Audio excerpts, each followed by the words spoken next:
Mate, is this the best time of year or what?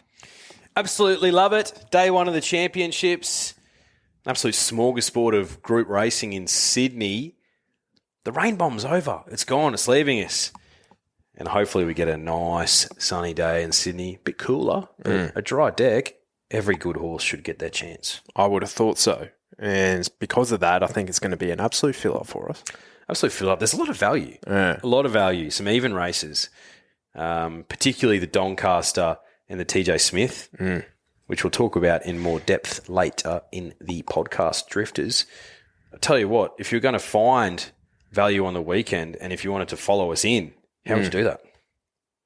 You go to your Ned's app, obviously. Yeah, that's correct. I think I'm sitting on 999 followers. Oh, yeah.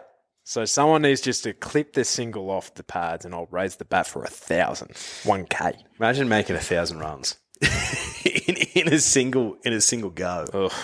Yeah. Nah, life's too short. Life is too short. But I tell you what, it's long enough to put on plenty of bets with the good people at Ned's responsibly this weekend.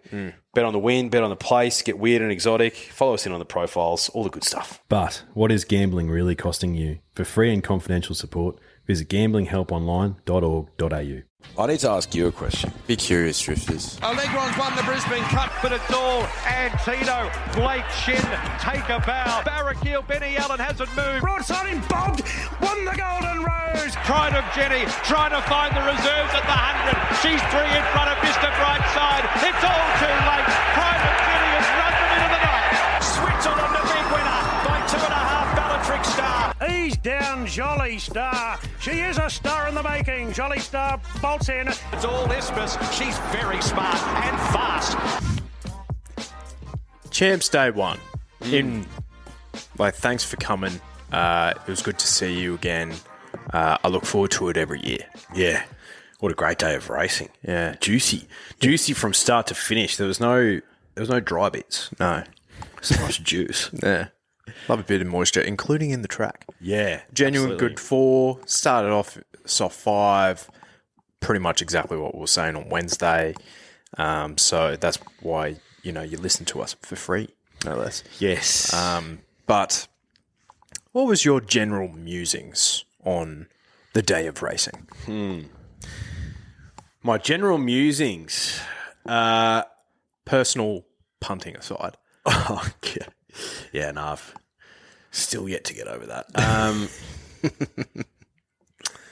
I think we have some emerging superstars that has me up and about and very, very buoyant about our racing. Because I think, yeah, it's fair to say the last probably 18 months has been a bit of a lull. Like since the retirements of the Very Elegants, the Animos, the Nature Strips. Alligator Blood's been off. Blood. What? And he shored up our weight for age ranks. He made sure there was a genuine tempo. There were some races yesterday which probably should have had a more genuine tempo in them, but my point is that there's some horses over the last couple of weeks have really started to put their hands up, which is good. In the 3-year-old filly variety? Yeah. Could be the best crop of 3-year-old fillies we've had in our time. Would you say that more so from a miler to staying type? Because I think that's where they're excelling. Yeah. In particular. Yes. Like Lady Shenandoah will be a good sprinter, I feel. I think she'll be the Jolly Star type. She will have, in my opinion, probably Chris Boller's slot in the Everest. Yeah. Jolly Star's a bit too inconsistent, isn't she? She's very inconsistent, but she's that type who can stretch out to 14. As I said to you yesterday, she's a 4-year-old mare. She's yet to enter her 5-year-old season where she'll probably turn into an absolute brute of a thing. She probably would. She probably will. And she's pretty lightly raced as well. Yeah, super lightly raced. Yeah, I'm super excited about it. I'm like, Aliana was so good yesterday. Like Autumn Glow. What could she be? Treasure the moment. Just put her hand up like a good horse and hated the deck, but just got the job done during the week in the vinery. Tell you what, that Belle de Tell Belle de Tell looked like her three-quarter sister in Very Elegant. Similar head carry, similar tiny little frame about her. But tell you what, I don't think Treasure of the Moment at $1.70 has the Oaks sewn up. What's the weather looking like? It's a good question. Sydney weather forecast. Mate, it's fine. Dry. Really fine. Dry. Belle de Tell. To be able to do that first up off a spell, well, what was she? She wasn't. It wasn't quite a spell. It was like 5 weeks between runs, 6 weeks, which I guess you could call it a spell. But 2,000 meters, that's a filly. That's a genuine stayer. And I thought the horse that ran second, Polymnia, who I was on, I thought it was a great run as well. Market loved her. Yeah, I thought it was a really good run. So yeah, Lady Shenandoah's obviously already spelling for the autumn. God, Like Belle de Tell at $10 in the Oaks, where Treasure of the Moment's $1.60. Belle de Tell $2.30 current price in futures markets with good people in there. It's like 1x3. Well, that looks like a play to me. Yeah, you don't have to look too far back to see like the Adrian Knox form or the because I'm pretty sure the Autumn Angel, sorry, she ran in that race, I'm pretty sure, and just lost, but she was carrying like 60 kilos because it's a set weights and penalties race, and then backs up a week later, and she wasn't like $10, but she certainly wasn't the favourite in last year's Oaks, and because they had Orchestral who, brained him in the Vinery, and Zardozi, who was the VRC Oaks heroine, but the quick backup for Autumn Angel just got the JD. So who knows? Maybe the win on the Vinery busted up Treasure of the Moment a little bit because it was a heavy deck and she wouldn't have liked it. But $1.70 is awfully short. I won't be playing at that price, but hope she wins. It's just good to see good horses win races. And I've really got to think for Matt Laurie at the moment. Bit of a man crush. Well, should we go through let's just go through in race order, I reckon. Yep, let's do it. North England. Pants stay brown because you didn't wipe out, mate. With North England, your pants are brown. You don't have to wipe. It was close. Yeah, he was. He did what he needed to do for me. Doesn't matter how far. I forget what price he was on Wednesday. I reckon he was around that 320 to 350-ish mark. I think there was some support earlier in the week, and then he was friendless. About 10 minutes out. He was on the drift big time. Started 390, but just got the job done. I don't think bit of a casino vibe with him. Oh yeah, could be. But you're right. He run short in the slip run. He ran well. Speaking of musings, I do think it is an average crop of 2-year-olds. Absolutely, it is. But I reserve judgment until they enter their 3-year-old season because some can sort of come out of nowhere and be really, really good. Aliana, we didn't see her as a 2-year-old. Yeah, exactly. So yeah, they're a bit average at the moment, but who cares? It's not like they're wait for age horses at the moment. And I think a reflection of that is the fact that, you've got Bezgar, who from the Freedman stable, Anthony and Sam Freedman, who started at the same price as North England and only had one price start. You can't tell me that any other year that would be the case. Depends on who's come through. In the kindergarten stakes is almost like a consolation prize for the slipper though, and usually it's a pretty handy race. During the week we spoke about some of the previous winners, some pretty good ones in there. I just think it's a reflection of the fact that the market, the punters, they're trying to find okay, who's going to stand up for these 2-year-olds, and maybe the best one hasn't even debuted yet, and they're trying to find the one that's the best one. No, that was good, tough win. Get out of the casino. Yeah, thank God. Yeah, already touched on Belgitel, but great ride by Frosty. Had a good day yesterday. He also had the cattle to give him a good day. But Yu Wang, nice into third. You Wang? She was good. Polyamnia was very good as well. My on top selection, Inevitable Truth. Friendless in the market as well, out to $18, but bleeding from both nostrils can possibly help. So Definitely not. definitely forgive there. But I think, the first few past the post are the ones for me, if you like this form line. Yes, I think so. Now, we were musing about LL Kents, and we were I wouldn't say grade up. I think we were just like, is it that obvious? And it turns out it is. Even more so. She's just a brute of a thing. Carries 56.5 kilos, so essentially 58.5, given the mare's allowance. Yep. So effectively top weight. And she just goes out there and goes like, you know what? None of you can go with me. You actually can't sit with us. Yeah. You cannot sit with us. You can't sit with me. Good day for Grays yesterday. Yeah. Shout out to the Grays. Mate, she got further away from him. And TC was like, job done at the 150. So Birdman was running on, and I think he'll get better out to 3,200 for sure. It was a great run. But he also had 53 kilos. She had 56.5. He's a gelding.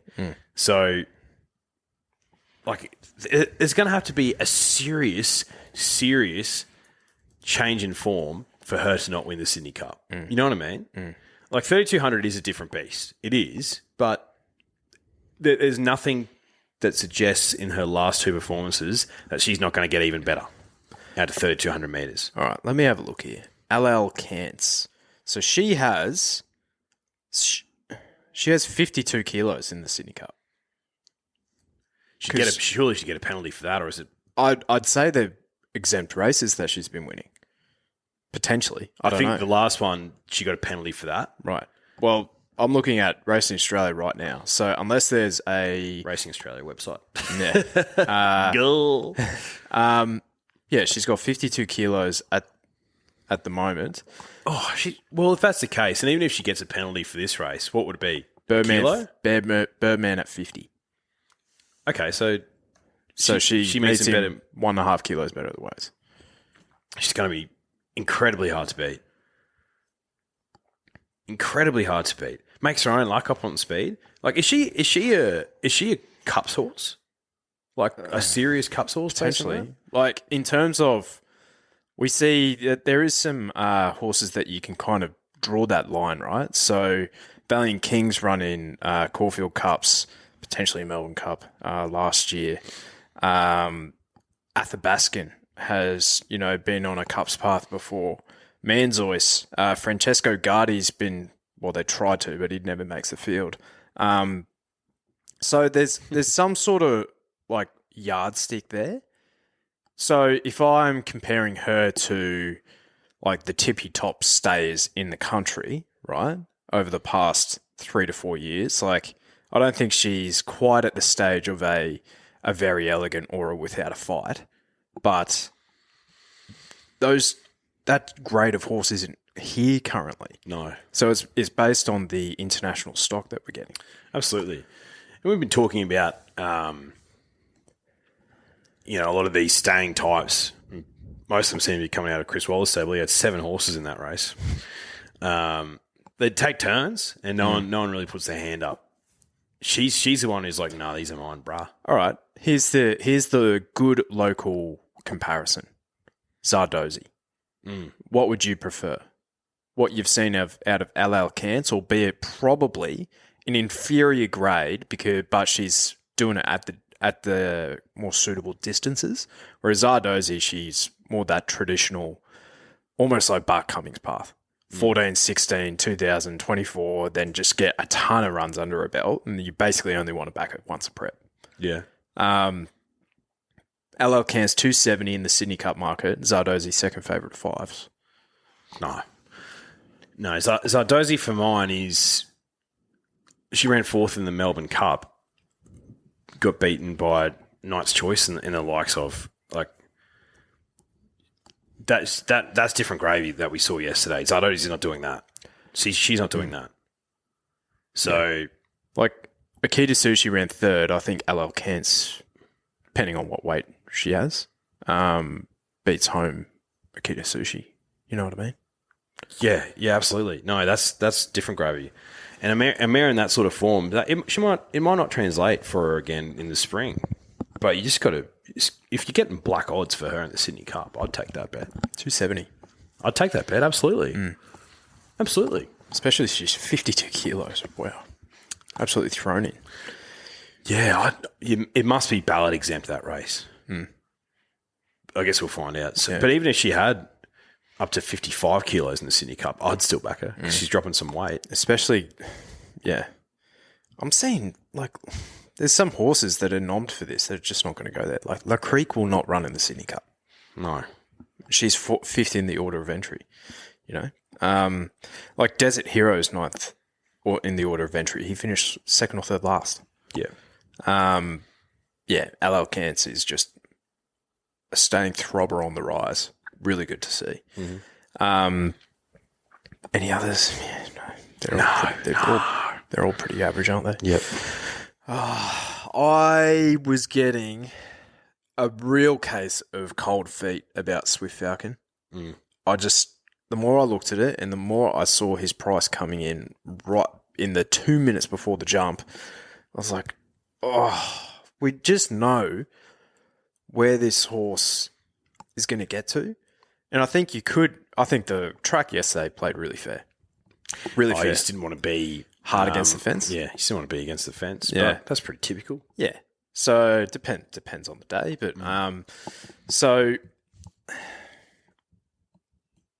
I think if there was enough tempo put into the race, like with some tiring on-speed horses, you could definitely run them down. Now, Swift Falcon got within 2.2 lengths, but Evaporate just got too far out of his ground. And Tyler Schiller said that about 800 from home, he tried to give him a bit of a dig, and he was dour. So I think Swift Falcon has a bit of the, I'm not going to try today about him. I don't know.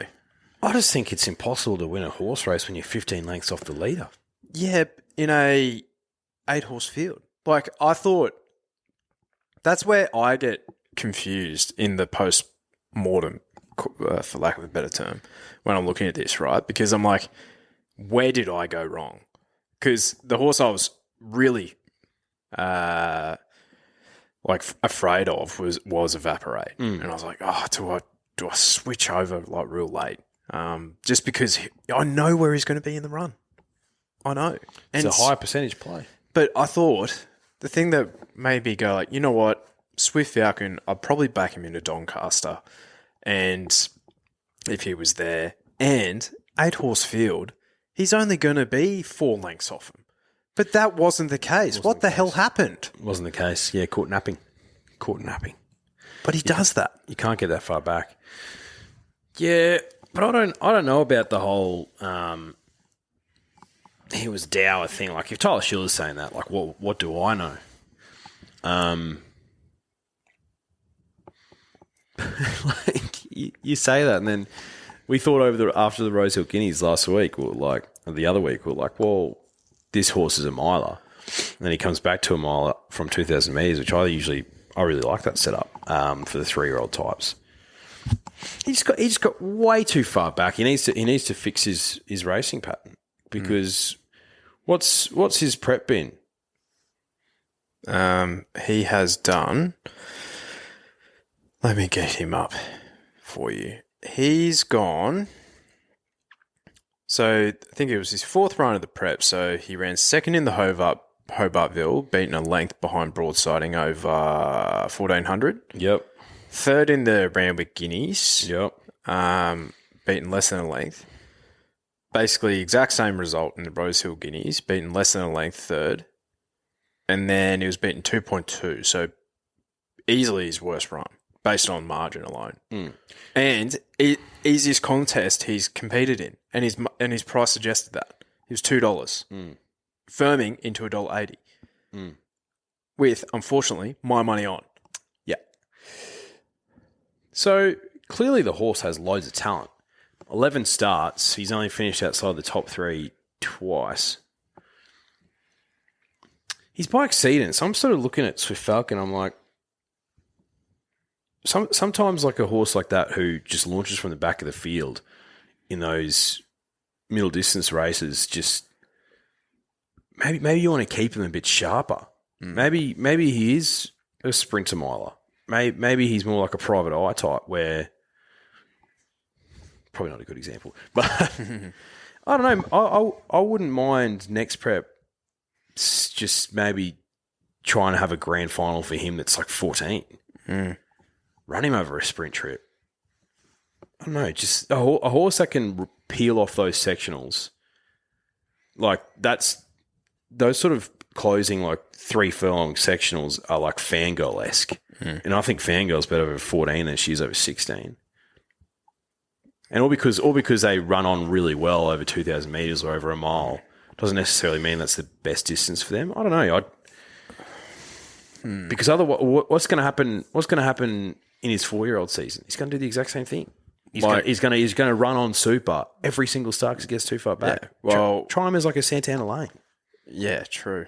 Well, yeah, but Santa won races, you know. Santa did. Yeah, and it's like, I foresee, albeit it proved our point yesterday, that our sprinting ranks are in big trouble here. Big trouble. Yeah. So do I foresee him winning an Everest in the spring? Absolutely not. They will 100% go towards an Epsom. Golden Eagle. Golden Eagle. Enough time to do the double. Yeah, true. Like, there's been plenty that have tried. Yep. So, yeah, of course, Golden Eagle. Not the worst. But, yeah. Swift Falcon. Disappointing. Country Champs, Know Thyself was a decent winner. Just nudging out Listomania. Who sang that song? Phoenix. Good band. Intervarsity had no chance of winning that race. She went far too quick. Now, the sires, congratulations to you. What price did you get? 15s. Bang. That's why you jump on your Ned's profile. Bit of trumpet work in the post-Mildom, and I like that. Easily the biggest futures bet I've ever had. Yeah. Oh, he was a good winner of the Sires Produce. Like, put himself up on pace. This is the Victorian one I'm talking about. Only his second start. Bin Rock we're talking about. So I thought, you know what, 15-1. No real horses in Sydney putting their hand up saying I'm the best. So completely speculative. The other one that I put up at the same time was for Nepotism, who if the Rosehill meeting, this really frustrated me when they said that, the Hawk stable.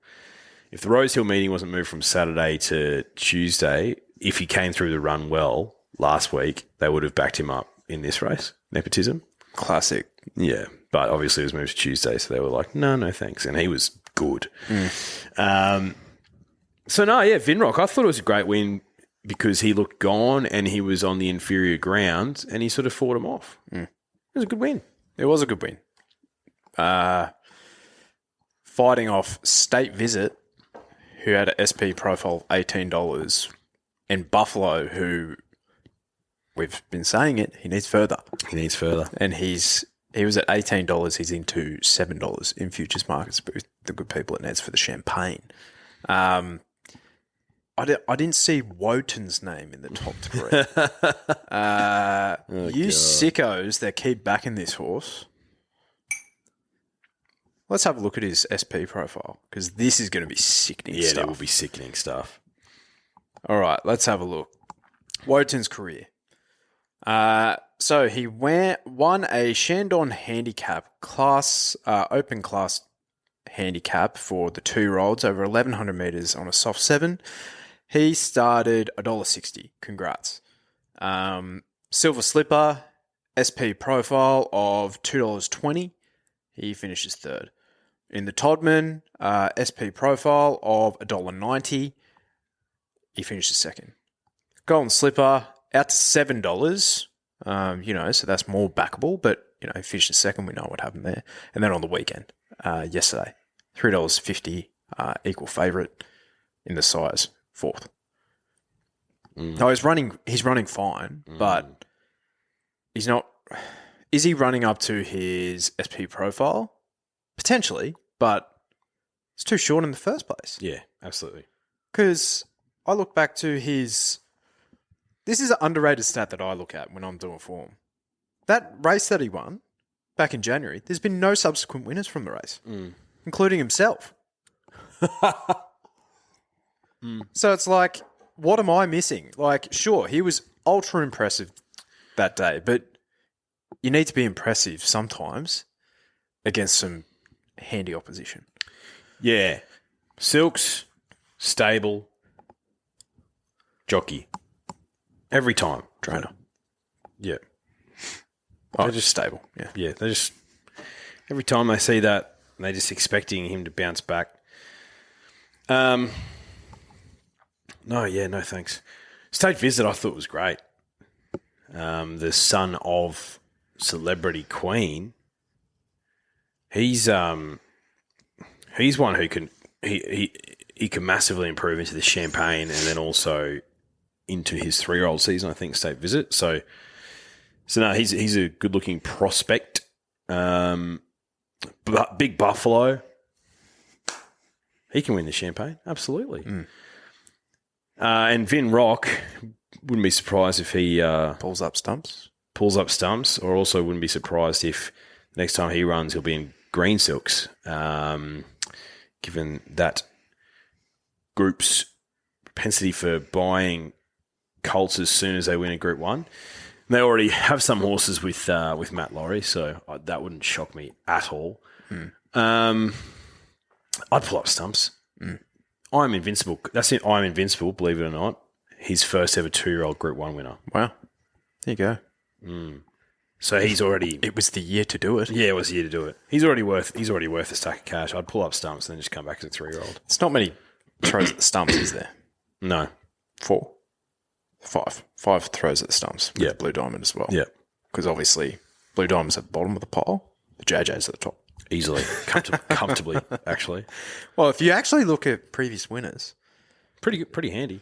the Autumn Sun won a JJ, mate.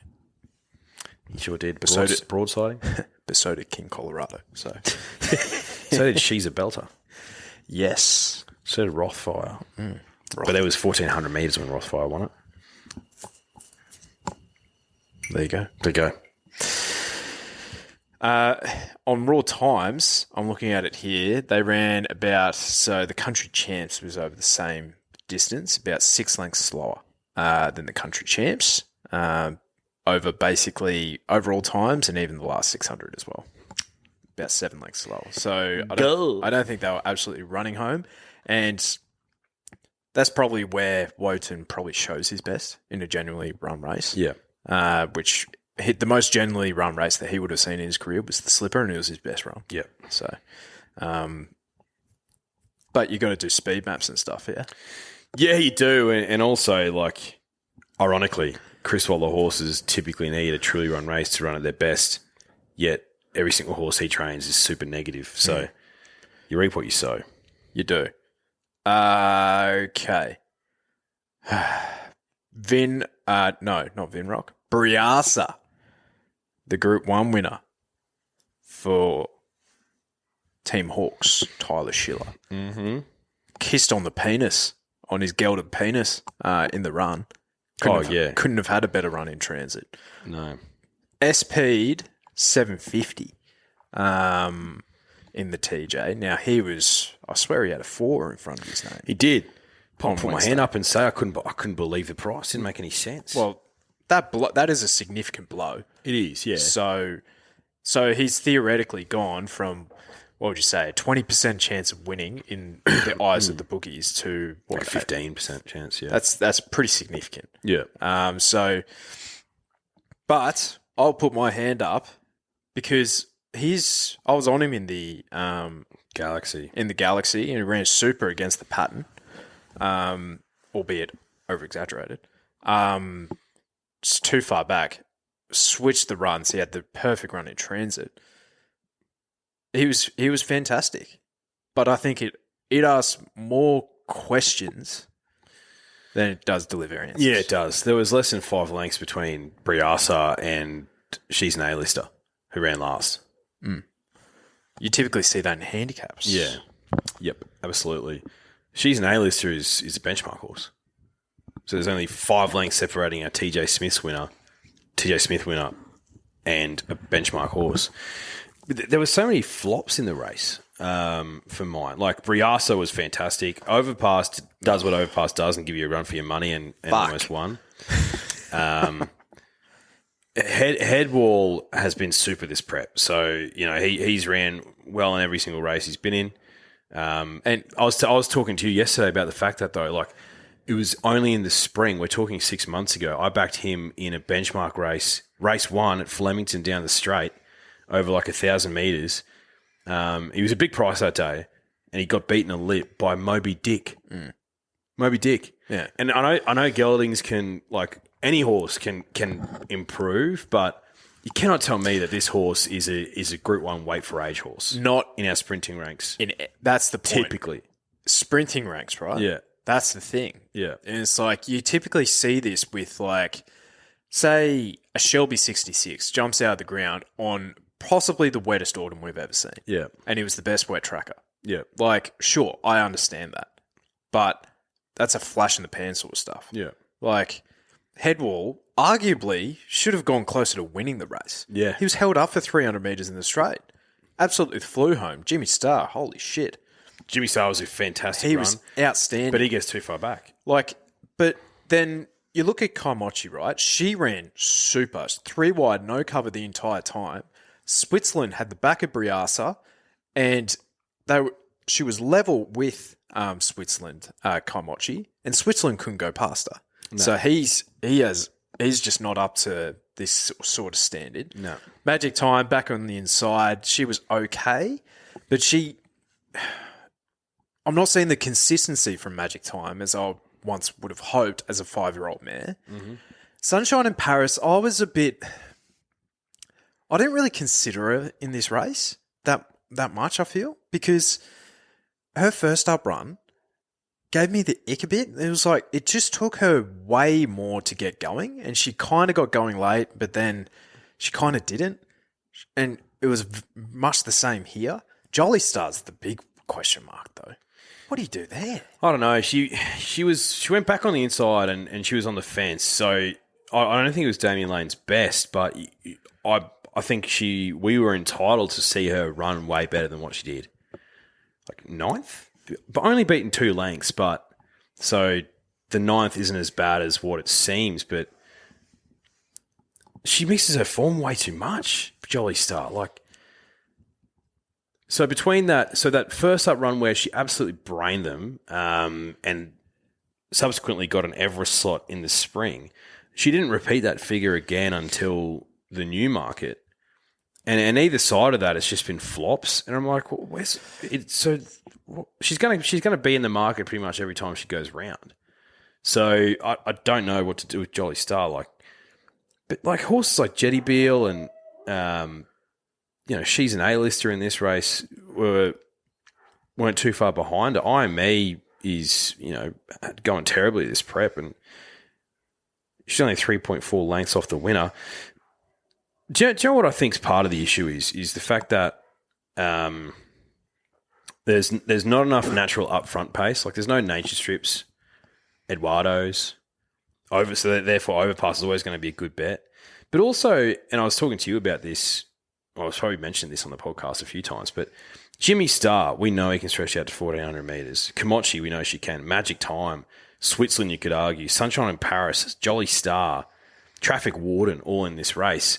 They're not, for me, traditional, genuine 1,200-metre horses where they start their prep at 1,000 metres and they go up to 1,200. Most of these started their prep over 1,300 metres. Briasa won a hunter over 1,300. Yeah. Yeah, I totally agree. So there's it's just really bizarre that all we do in Australia is breed for speed. And we're now probably, a good 2 years, I'd say, maybe even 3 years. Whenever Nature Strip retired, or aside from Imperatrice, like she was a top class sprinter. Yeah. There's just hasn't been a group of sprinters that you can genuinely say, oh yeah, that's a Group 1 weight for age sprinter. Bella Nips. Yeah. So, been flash in the pans, and again, it's like, does a couple of seasons of being at the top of your game equal, like, is that enough for the average punter? So, I'm thinking of, right, the last 2 winners of the Everest. Think about it, who you said at the time that would be the worst rating Everest, and it probably was true. And then if last year wasn't, It was worse, yeah. yeah. So it's like, it's generally coming down, right? And, but think about it, a Kingsford Smith? Yep, He won a Stradbroke and he won an Everest. Yep. Bella won an Everest, she won a Tas Tiara. Ran second in the Stradbroke. Yeah. So it's Queensland. Tell you what. But we just don't have the same standard of horse come through. Yeah. And looking at the 2-year-old ranks and even the 3-year-old ranks for the sprinters, like, I don't think we have them coming through either. The Coolmore stud on Derby Day is the best possible race for 3-year-old sprinters. And the top 4 out of that race, Switzerland, he's done. He'll go to stud now. He's done. Bellatrix Star is injured, to be fair. So she could have improved even further because she just kept going like that. So that's a bit of a shame. But Growing Empire, what the hell? We went through this. Yeah. There's been one subsequent winner Yeah. from the Coolmore, and it was Enriched. Yeah. With all due respect, probably a good Group 3 style of sprinter, I'd say. Would love to own him. Yeah. But we're talking tippy top talent here. So we breed for speed, yet there's been seasons and seasons where we just don't have the depth in our sprinting ranks. Like, these are all really good horses, might I add. Like, all these horses are fantastic, but you'd put any single one of these, drop them in the Chautauqua English era, the Nature Strip Eduardo era, like The Red Zell the era. Red Zell era. Santa Black Amaline. Imagine what Black Caviar would do to this lot. She'd start at $1. Yeah. So they're just nowhere near that at all. But at the same time, it is what it is. So yeah, we've got a bit of a lull in our sprinting ranks, but it could be within 6 months, 12 months, we could be looking at it being like, Jesus. Briasa, fantastic win. I was so wrong about him, but I'm glad because he's a 4-year-old gelding, super lightly raced, and got the dream run in transit, but he's a 4-year-old gelding. He's going to keep doing that. Giga Kick, I see he's back in work. Giga Kick, that injury is just such poor timing because I think if he never had that extended spell and kept doing what he was doing, he'd be braining these for fun, braining him. So hopefully he comes back and is back to somewhere where he should be. But yeah, but you also think about it. Like you said, came out of nowhere to become like a really consistent sprinter until he wasn't when he tried to be turned into a Queen Elizabeth horse. But weird race, whatever. All right. So the market that I want to look at, right? So if the Coolmore's the best 3-year-old sprinting race that we have, the second best is the Arrowfield, which is next weekend, day 2 of the Champs. Autumn Glow's $1.70 favourite. That summarises where our sprinting ranks, especially for our 3-year-olds, are at. I will be absolutely livid if Chris Waller tries to make her a sprinter. Livid. She's not a sprinter. No. She's just a really good horse. Yeah. She's a Cox Plate horse. He has so much form in this area, though. Oh, so much form. More so at the mile, but in recent years, he's had form in trying to turn these really solid milers, elite milers, into sprinters. Yeah. Honestly, the one he should have gone down this path with is probably Fangirl. Yeah. Probably. Am I wrong for saying that? No, you're not. No, not at all. Autumn Glow won't be in a Cox Plate, though. So she'll be in Golden Eagle. a Golden Eagle. Fuck. Honestly, that race, it is a great race each year, right? Yeah, but it's a great race because it's takes away. sucking the life out of other races. Yeah. Like, I would love to see Via Sistina, Treasure the Moment, Autumn Glow, like, you know, I reckon- broadsiding, all these horses against each other in a Cox Plate. Oh. Do you think Treasure the Moment would go Caulfield Cup? I reckon they'll go Cox Plate with She's a 2,000 metre horse for mine. Yeah. And I think Matt Laurie, I reckon he's like, you know what? Fuck the new path. Let's go the traditional. Yeah. And he'd be like, I have, 4 Group 1 winners against my name? I want a fucking Cox Plate. I want a Cox Plate. I don't give a fuck about the Golden Eagle. Yeah. You can have your cash. And you know also, what? It's Yulong. Yeah. So, sorry, Yulong. Yulong, I think, like, Yeah. for them, Golden Eagle prize money, Cox Plate prize money, irrelevant. It's more about the big races. You know what, mate? They'll have a couple of runners in the Golden Eagle anyway. They will. They will. So, Autumn Glow, $1.70. Clean Energy, Public Attention at 13s. Angel Capital at 15s isn't the worst. I like him. Switzerland Traffic Warden at 15s. Lilac at 17s, but she's got pizzazz.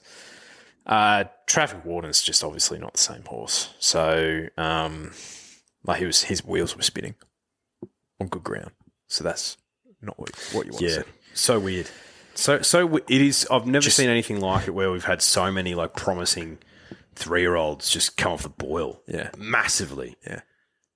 Weird. Yeah. Anyway. All right. Donny time. So, raw times for the Donny, they would have just scraped home against Evaporate would have just scraped home against the Doncaster field. They were walking up front. So, but this is consistent with what we've seen at our handicap mile Group 1 races. So it's not ideal. And, you know, the beneficiaries of that were Rise at Dawn, who was leading up the field, only beaten half a length, and Royal Patronage, who was only beaten 0.2. But then one of the triplets, Pericles, finished 5th. Yeah. You know, and he's shown none. But he always pops up in these handicaps, doesn't he? He does. At enormous prices. I reckon he was about the same price, and he might have been second in the Epsom, did he? Second or third?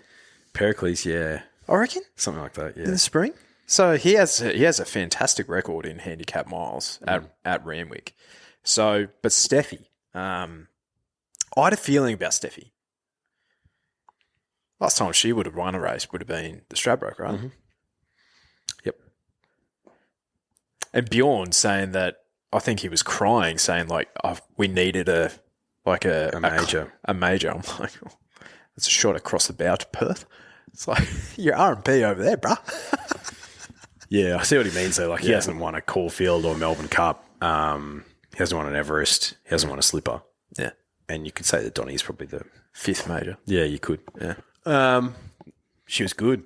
I, again, got her so wrong. She just looked so dog shit first up. Yeah. She did. She's definitely improved though. Big Oh, time. yeah, absolutely. She's just always going to have a low winning strike rate, Steffi Magnetico. It's just how she is as a horse, but 20 to 1. Yeah, 20 to 1. Like, that's the thing, right? Yeah. And it's like, if you saw enough, which her last run was pretty decent, better barrier, Jesus Christ on board. Yeah. You know, not weighted out of it at 54.5. Like, I can see why people would have gone on. But you're also looking at this, back to 11th, was beaten, and Gringotts was beaten 1.7 lengths. It was one of the most bunch finishes, and handicap miles can have bunch finishes, but this was one of the most hectic. Absolutely. Well, I guess going through them, like, yeah, Steffi, great, and she, gate 5, good run in transit, nice steer by Jesus Christ. Royal Patronage up on pace from that gate. TC had a great day. TC had a really good day. NCAP came streaming home. I've had a feeling about NCAP this entire prep, and I don't think he's going to win. No, but he just seems like he can pop up in a race like this at a huge price. Yeah, absolutely. Well, I'll tell you what, that trifecta, first forward, have paid anything. Rise at Dawn. 107. No, sorry. New South Wales, 204,000. Oh. Pericles. Yep, that's him. Another Will. Tom Kitten. Linebacker. Port Lockroy. Militarised. Gringotts. Of that list, I think Gringotts was because he had the perfect draw. He was up on pace. Yeah. And he was on the fence, so maybe, but he was disappointing, I think. Like, He's entitled to finish up better than that. considering Tom was on his back and Gringotts actually impeded Tommy, and Tommy was hard against the fence, and he only really got going in the last 100 where it wasn't the best place to be. Tom Kitten being beaten a length, he's run out of his skin, in my opinion. He just looked a little dour, and he was over racing in the run and everything, but 55.5. So I think Tommy's run fine. Yeah, like, it's not like the Tom Kitten of old against his own age. It's like, why isn't he putting in? He didn't want to. No, But he wasn't interested, kitty cat. So, Tommy's run well. Linebacker, this is the way I look at linebacker. Like, if he's gotten away with murder in the, albeit like it was a really gutsy effort, really good win in the Randwick Guineas, but that horse was just never, ever, ever going to get any mine. No. Too inconsistent. Yeah, no, I'm with you. Aside from that, weird race. Really weird race. I'm going to have to watch it again and have eyes for Militarise because he's only been beaten 1.3. Like, I think you just treat this prep as a bit of a trial run, don't you? Pretty much. Like he's running in Group 1 races. Yeah. First prep back after, breaking his penis a year ago. Yeah. So it's like, I hope we see more out of him in the spring. I think we will. Yeah. And he's proven to like softer ground as well. Yep. Absolutely. Yeah. Because we need these done deal geldings and the like, getting around. Celestial Legend I saw was scratching. Got out of the casino. He doesn't want to be there. Yeah. He doesn't want to be there. He's not interested. Kovalika beat in 7 lengths into 16. Yeah, they ruined that horse. Yeah, People still back him as well. Yeah, I know. What did he start? Oh, 41s. It's pretty big. Yeah. More questions than answers. That race as well. Now, the ATC Derby. She, just like her daddy. Just brained him. Absolutely brained them. Aliana. Got smashed in the market. Yeah. They knew. Yeah. And also, Damo, with another fantastic ride. Like, she's gone back her entire career, and then we were looking at the run, and she was sitting fourth or fifth. Oh my god. Especially when my top pick Plymouth was just doing the donkey work out in front. I'm like, why, bro? Why, Mark? Why? What are you doing to me, bro?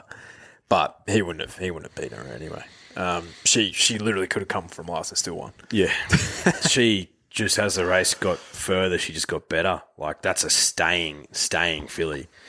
The riding was on the wall on the Rosehill Guineas because she rattled off, like they were walking up front, and she rattled off insane sectionals at the end of 2,000 metres to suggest that the 2,400 metres for her was just going to be a massive tick. And she opened at 3? Oh, yeah. 293s, yeah. Got jammed in. Yeah. It's favourite for the Caulfield Cup now.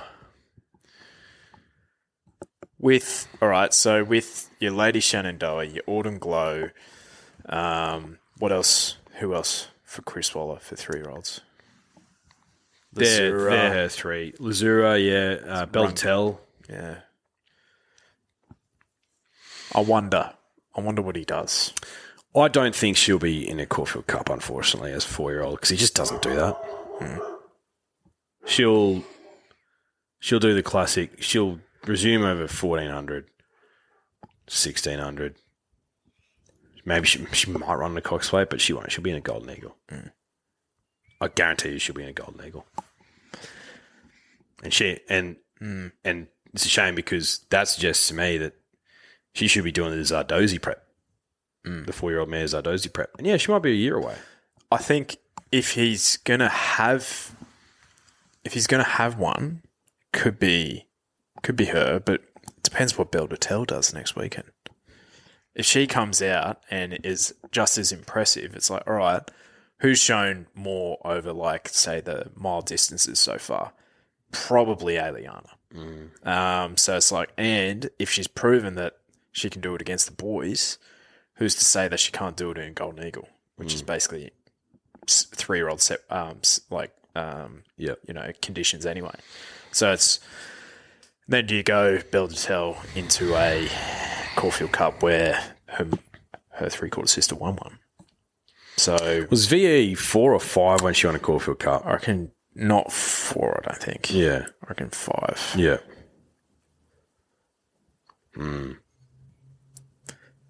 Yeah. Yeah, Golden Eagle, eh? No, she was so impressive. Daughter of Castel Vecchio. Yeah. Love him. Good to see. And then Moods just, yeah, Oh, God. just when's the last was she's got pizzazz, and he was like, yeah, this was a little target race.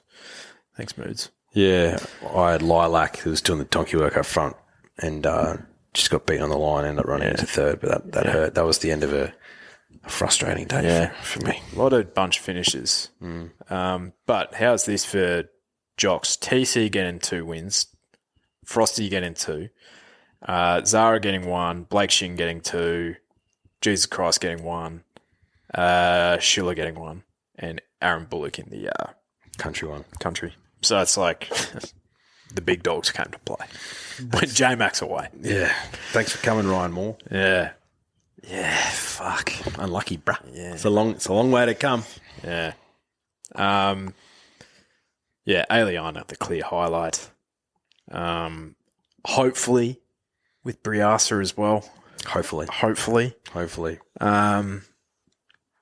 Yeah.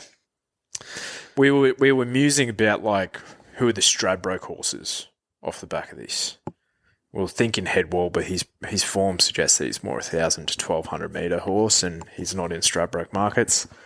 So, yeah, hopefully there's something that really pops up. Like, Yeah. what's the current, like, Steffi Magnetica of last year? You know, is it Gringotts? Not Gringotts. Who finished 4th in the TJ? Jimmy Starr. Yeah, is it Jimmy? Yeah, I'd love to see Jimmy come up for a Stradbroke. He could definitely win.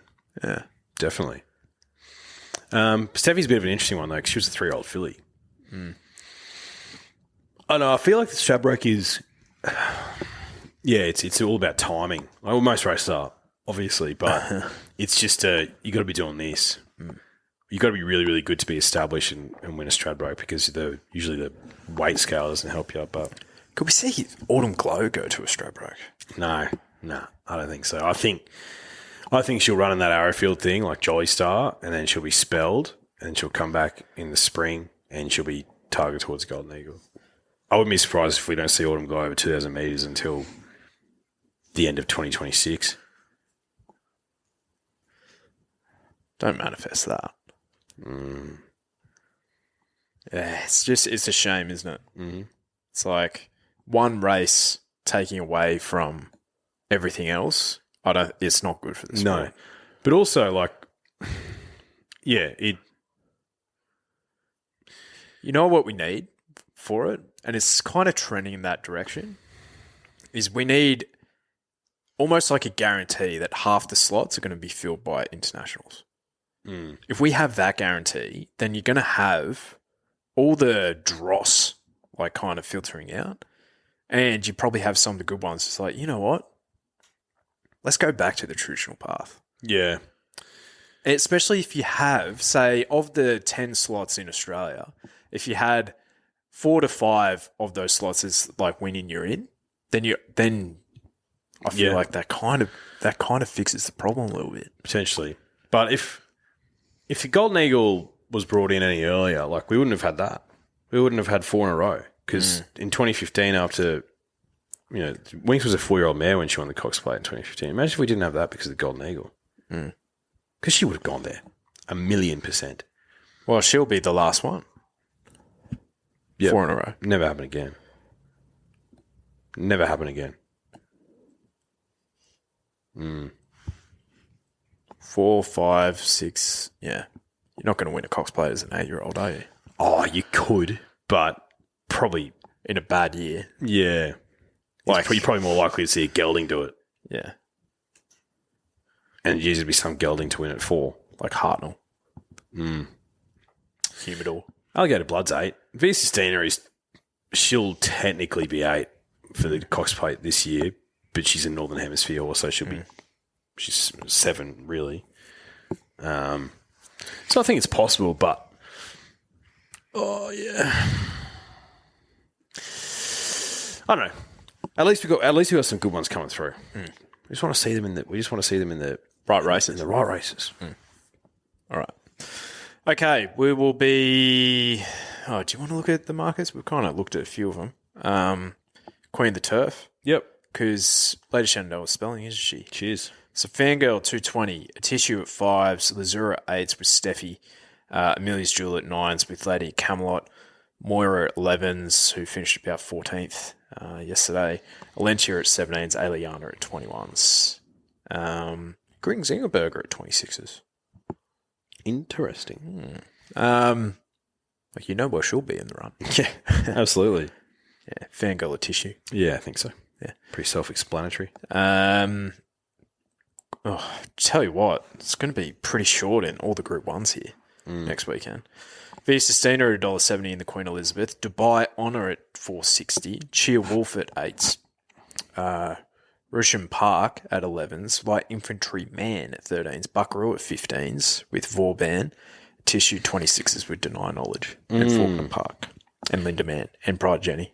And Zardozi. Dubai Honour, like, if it was a wet deck, which I don't think it will be, like, he should be closer in price to Via Sistina. Seeing enough out Chia Wolf? I know he only just got home on Tuesday, but I don't think he likes wet ground. no, he didn't like the wet ground. Top weight. There wasn't fast pace. Like, he won a fast Epsom, and then he was dominant in a fast King Charles. He needs a truly run race to show his best. Like most horses, as it turns out. Chia Wolf. Same with Via Sistina in the Cox Plate. Yeah, she needs a truly run race to show her best. So I Pride Jenny would be fantastic if she was at the Queen Elizabeth, because you probably so she's still in the market. Yeah, she is. Like Light Infantry Man, he was phenomenal in the Australia Cup because he got a truly run race. He was able to show his best. So, well, if Deny Knowledge is heading here and say, yeah, she's about the only one, is she? Linda Mann, but he's not really a pace setter. no. He's more of a, let me just steal some sectionals up in front type of operator. Yeah, he is. He really is. But yeah, I think there will be some shorties, mate, next week. Yeah. Like the whole card almost. Pretty much. Well, Sydney Cup, LL Cairns, I think she'll start closer to $2. Yeah. Treasure of the Moment will be red odds. Fangirl wouldn't be surprised if she gets pumped into like $1.90. Autumn Glow, Queen Elizabeth Stakes. God. Yeah, right. Could be a real strip out for the bookies. Like the Percy Sykes. Yeah, what race is that? So that'll be for the... I'm just looking into this. So I think it's for... 2-year-old fillies? Yeah. So, Oh, that's right, the Chris Tilley race. Yeah. yeah, so Tempted at 260. Within the Law at 8s. I'd be shocked if... Surely she's spelling. Surely. So if you take her out of the market, Tempted's not going to start 260. She'll start like $2 as well. Yeah. Wow. Cool. Could be the easiest champs day of all time. It could be. Is it that simple? Probably not. It never is. Probably not. All right. We'll be back on Wednesday to preview it all. See you later. See you, Drifters.